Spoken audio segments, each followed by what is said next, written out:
We also have a report on the Medibank cyber attack. This was, as it says in the headline, pretty scathing. It highlighted a lot of missed opportunities to stop this attack. And this company was not without defenses. I kind of expected to see like, oh, like there was no defenses here. It was just wide open. And no, they had actually made pretty substantial investments in making sure they had cybersecurity protections. However, all of the alerts that came up were apparently either not triaged properly or just flat out ignored until the data breach had already happened. So the lack of MFA and then the lack of attention to the alerts that were being generated by the software that they had actually installed and was doing its job was really the primary cause of this data breach. Obviously, like you kind of can't stop, you can't stop unwanted access, but you can be alerted when stuff starts looking weird. And that's something that we do, you know, at Varonis. So, like the first thing we look for is unusual access. And in this case, they found unusual access. Like they were able to actually identify that and early on be aware that something was going on, but because it wasn't properly triaged or they didn't understand the results that they were looking at, it caused the system, even though it was detecting the attack, to not be effective in stopping it.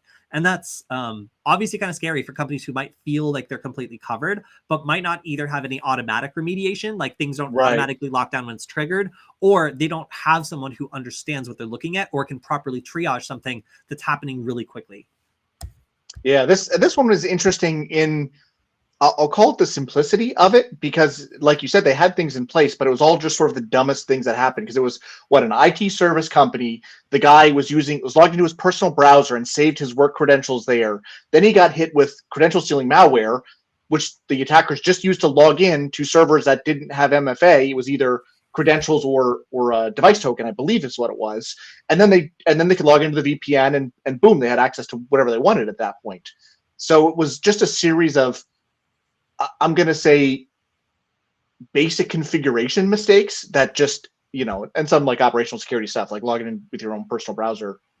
But it just, this is how it happens though. And we see this, these big corporate breaches. We like to talk about, oh, it was cool and sexy and they used a 0-day. Well, it turns out most of the time it's like phishing or something dumb like this, stolen credentials in these big breaches. Yeah. And like it's, you know, it's interesting to see these after action reports and see like what actually went wrong. We were looking at the results of one against a major healthcare business as well, trying to see like what happened. And that ended up being like, you know, an employee downloading a malicious file and there being basically no protection. Like for, you know, okay, if one of your employees downloads a file and it explodes, like what's the blast radius, we like to ask. And in that case, it seemed like it was a bunch of hospitals.